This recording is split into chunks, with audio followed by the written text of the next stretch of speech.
Thank you, Count.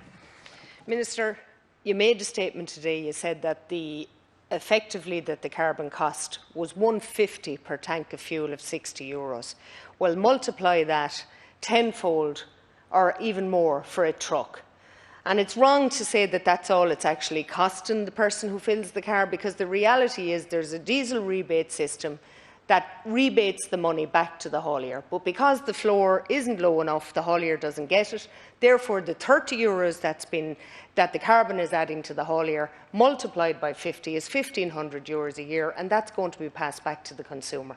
So it's not correct to say that it's only €1.50. It's multiples of that. The difference with the haulier, who has to be licensed for a start, very compliant, heavily regulated, is that they don't have alternatives. I'm well aware of it, you're well aware of it. Nobody disagrees with the green agenda. Everybody wants to make improvements, but the reality is those alternatives are not in place. If you want to save money, if you want to clean up the air, there's no problem. There's 101 things you can do that nobody ever looks at. Dublin Port came into the Transport Committee yesterday. They make €39 million last year. €39 million, and they can't put a system in place that allows the haulier's operation to be productive. As a matter of fact, it has ruined what goes on in Dublin Port has ruined the air quality of Dublin.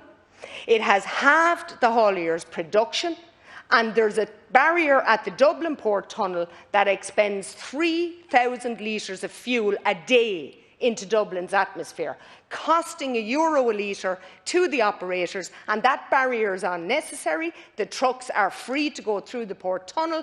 Any saving on the possibility that a car might not get charged is absolutely outrageous for the damage it's doing, and I think that has to be recognised. It will be a huge saving. We won't be paying the fines for our excessive NOx emissions, and we should be doing everything we can to remove every toll barrier in the country. The reason it doesn't happen is because TII tied us up in contracts for 30 years with the toll operators, and it's down to the toll operators to put in a fast lane for the trucks that doesn't have a barrier. Instead, every haulier pays the price in the same way that they pay the price. The €39 million that's made by Dublin Port is not in any way beneficial to this country. We have shipping operators who aren't registered in Ireland, very little by the way of tax coming in. The €39 million Dublin Port doesn't see fit in any way to up the capacity of the port.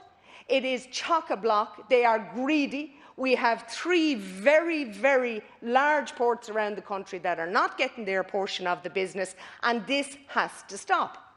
It is not fair to say that you can take this, as I call it, a stealth tax from the hauliers when there is no alternative.